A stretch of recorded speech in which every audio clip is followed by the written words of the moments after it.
Pois eu sou a luz do mundo, quem nos diz é o Senhor.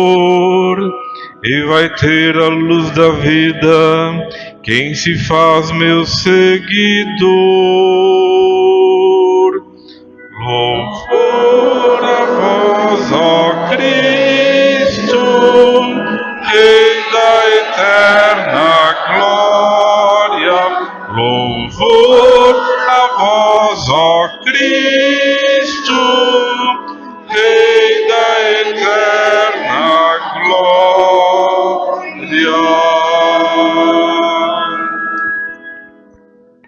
Senhor esteja convosco. Proclamação do Evangelho de Jesus Cristo segundo João.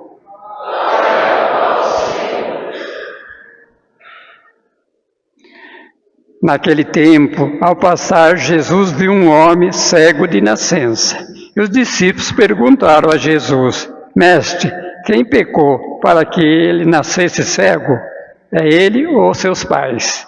Jesus respondeu: Nem ele e nem seus pais pecaram, mas isso serve para que as obras de Deus se manifestem nele. É necessário que nós realizemos as obras daquele que me enviou, enquanto é dia. Vem a noite em que ninguém pode trabalhar.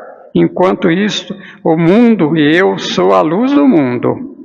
Dito isto, Jesus cuspiu no chão e fez lama com a saliva. Colocou-a sobre os olhos do cego e disse-lhe: Vai, lava-te na piscina de Siloé, que quer dizer enviado. O cego foi e lavou-se e voltou enxergando.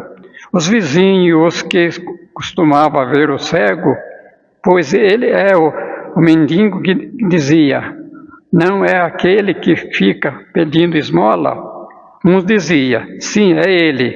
Outros afirmavam: Não é ele, mas alguém parecido com ele. Ele, porém, dizia: Sou eu mesmo. Então lhe perguntaram: Como é que se abriu os teus olhos? Ele respondeu: Aquele homem chamado Jesus fez lama e colocou nos meus olhos e disse-me: Vai a Siloé e lava-te. Então fui e lavei-me e comecei a ver. Perguntaram-lhe: Onde está ele? Ele respondeu: Não sei. Levaram então aos fariseus o homem que tinha sido cego. Ora, era sábado, o dia em que Jesus tinha feito a lama e aberto os olhos do cego. Novamente, então, lhe perguntaram os fariseus: Como tinhas recuperado a vista? Respondeu ele: Colocou lama sobre meus olhos e fui lavar-me e agora vejo. Disseram então alguns dos fariseus: Esse homem não vem de Deus, pois não guarda o sábado. Mas os outros diziam: Como pode um pecador fazer tais sinais? E havia divergência entre eles. Perguntaram outra vez ao cego: E tu, que dizes daquele que te abriu os olhos?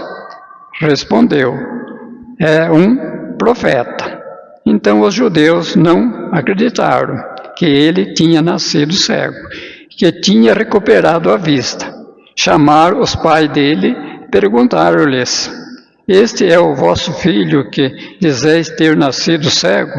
Como é que ele agora está enxergando? Seus pais disseram: Sabemos que este é nosso filho, que nasceu cego. Como agora ele está enxergando, isso não sabemos. E quem lhe abriu os olhos também não sabemos. Interroga ele, ele é maior de idade. Ele pode falar por si mesmo. E seus pais disseram isso porque tinha medo das autoridades judaicas. De fato, os judeus já tinham combinado expulsar da comunidade quem esclarecesse que Jesus era o Messias. Foi por isso que os seus pais disseram: ele é maior de idade, interroga-o a ele. Então os judeus chamaram de novo o homem que tinha sido cego. Disseram-lhe: dá glória a Deus. Nós sabemos que esse homem é um pecador. Então ele respondeu: se ele é pecador, não sei. Só sei que eu era cego, agora vejo. Perguntaram-lhe então: quem é que ele te fez? Como te abriu os olhos? Respondeu ele: eu já vos disse, e não escutastes. Por que quereis ouvir de novo? Por acaso quereis tornar-vos discípulo dele? Então insultaram-no, dizendo: tu sim és discípulo dele. Nós somos discípulos de Moisés. Nós sabemos que Deus falou a Moisés, mas esse não sabemos de onde vem, de onde ele é. Respondeu-lhe o homem, espantoso: vós não sabeis de onde ele é? No entanto, ele abriu-me os olhos. Sabemos que Deus não escuta os pecadores, mas escuta aquele que é piedoso e que faz a sua vontade. Jamais eu ouvi dizer que alguém tem aberto os olhos de um cego de nascença. Se este homem não viesse de Deus, não poderia fazer nada. Os fariseus disseram-lhe: tu nasceste todo em pecado, está nos ensinando. Jesus expulsaram-se da comunidade. Jesus soube que o tinha expulsado. Encontrando, perguntou-lhe: acredita no Filho do Homem? Respondeu ele: quem é, Senhor, para que eu creia nele? E Jesus disse: tu está vendo, é aquele que está falando contigo. Exclamou ele: eu creio, Senhor. E prostrou-se diante de Jesus. Então Jesus disse: eu vim a este mundo para exercer o julgamento, a fim de que não vejam, e os que vê não tornem cegos. Alguns fariseus que estavam com ele ouviram isso e lhe disseram: porventura também nós somos cegos? Respondeu-lhes Jesus: se fosse cegos, não terias culpa. Mas como dizeis, nós vemos, o vosso pecado permanece. Palavra da salvação.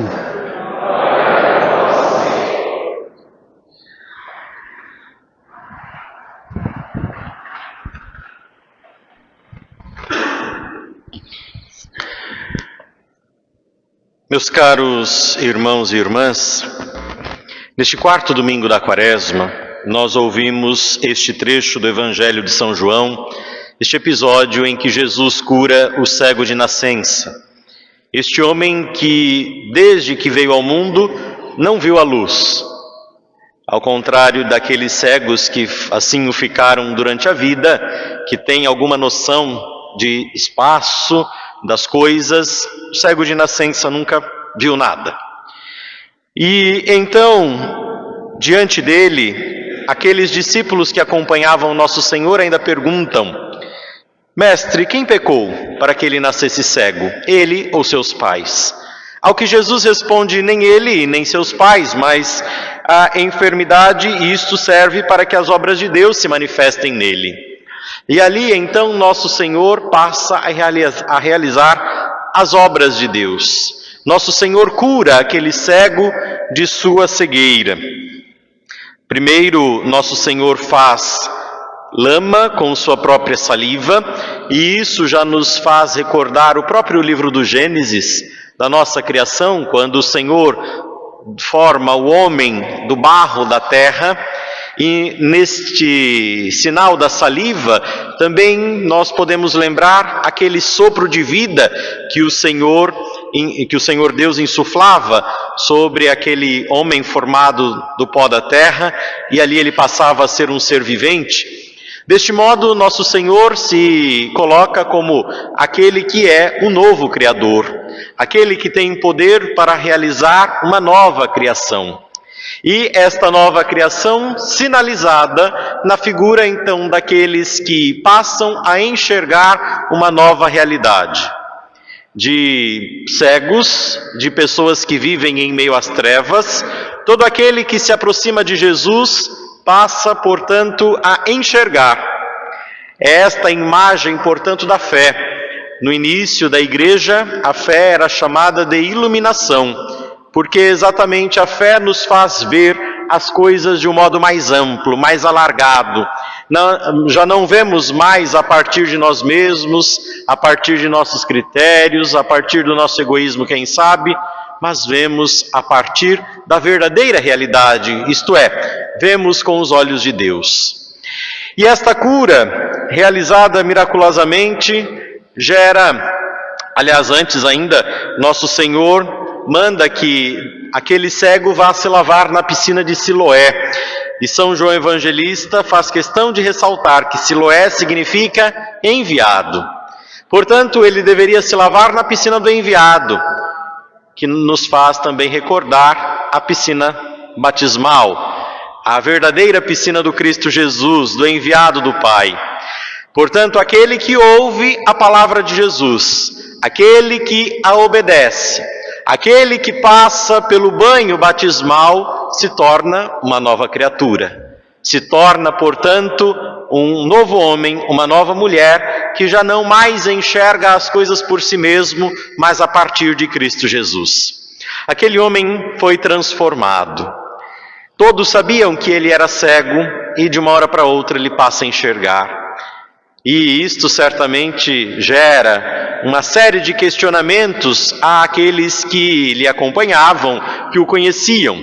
E por 4 momentos no Evangelho, neste longo Evangelho que ouvimos hoje, aquele cego, já não mais cego, era questionado. Como é que tudo isto aconteceu?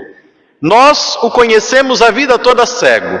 Como é que agora você passa a enxergar? Quem é que te fez isso? E 4 grupos de pessoas vão questioná-lo sobre isso. E o homem ia respondendo: olha, aquele homem chamado Jesus fez lama, colocou-a nos meus olhos e disse: vai a Siloé e lava-te. Então eu fui, lavei-me e comecei a ver. E eles então ainda questionam: mas onde está ele? Não sei. Ainda um outro pormenor, era um sábado. E nós sabemos que para um fariseu, pelo menos no sábado, não se fazia nada. E então os fariseus também vão questionar aquele cego, dizendo: mas como que é isso? No sábado não se pode fazer nada? Aliás, nem os fariseus se entendem, porque um grupo diz: se ele fez isso no sábado, ele é um pecador público. Mas aí os outros fariseus dizem: mas um pecador público não pode fazer milagres. E o cego sempre repetindo: como é tudo isso, não sei. Sei que aquele homem chamado Jesus colocou lama nos meus olhos, me disse: vai a Siloé, te lava. Eu fui, lavei-me e comecei a ver. E uma série de questionamentos se colocam. Até os pais daquele cego são chamados para perguntar, né? Como que é isso? Tu disseste que teu filho nasceu cego e ele agora está enxergando. Ele não deve então ter nascido cego. E os pais daquele homem, na figura daqueles que não querem se comprometer com Cristo Jesus, que até reconhecem aquilo que Cristo faz, mas sabem que seguir a Cristo pode acarretar algum prejuízo, eles dizem: olha, meu filho já é de maior, vá lá falar com ele pode responder por si mesmo. Tudo isso para dizer, amados irmãos e irmãs, da transformação que acontece na vida daqueles que se aproximam de nosso Senhor, daqueles que ouvem a sua palavra, daqueles que seguem seus mandamentos, daqueles que passam, portanto, pelos sacramentos, especialmente do batismo. O tempo da Quaresma, no início da igreja, apareceu exatamente como um tempo de preparação daqueles que iam receber os sacramentos da iniciação à vida cristã na vigília pascal. E era assim um tempo em que os catecúmenos, estes portanto que receberiam o batismo, iam se apropriando desta realidade que passaria a acontecer com eles.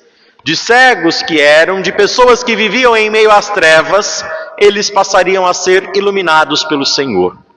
Isso de algum modo já aconteceu conosco, que somos batizados, mas é bem verdade que precisa continuamente acontecer, porque nós ainda vivemos no meio deste mundo envolto em trevas. E se não cuidarmos, podemos acabar no meio destas mesmas trevas. Somos assim chamados a viver no Senhor, como luz para o mundo. O Evangelho começava com Jesus dizendo: enquanto eu estou no mundo, eu sou a luz do mundo. E depois, nós sabemos, em outra ocasião, Jesus dizia: vocês são a luz do mundo. Portanto, todo aquele que se aproxima de nosso Senhor é como que transformado nele, numa nova criatura. E São Paulo, meditando estas realidades todas, na carta aos Efésios, que ouvimos na segunda leitura, dizia: irmãos, outrora vocês eram trevas, mas agora vocês são luz no Senhor, portanto, vivei como filhos da luz. Olha só, São Paulo nos lembrando que nós já não devemos mais viver a partir de nós mesmos, mas a partir daquela luz que nos alcançou, a partir da verdade do Evangelho, a partir do Cristo que se revelou a nós. E São Paulo continuava: discerni o que agrada ao Senhor. Não vos associeis às obras das trevas que não levam a nada, antes desmascarai-as.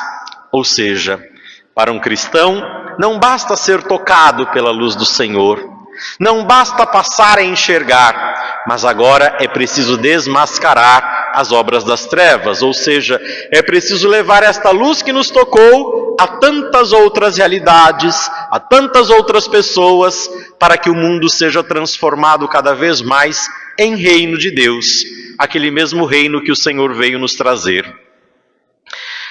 Paulo continuava: o que esta gente, esse povo que faz, o que eles fazem em trevas, eles têm até vergonha de dizê-lo, mas tudo que é condenável torna-se manifesto pela luz, e tudo que é manifesto é luz. Então, amados irmãos e irmãs, iluminemos este nosso mundo, começando por iluminar a nós mesmos. Quando Cristo é acolhido por nós, Ele vai nos mostrando aquilo que em nós ainda não corresponde à vida cristã.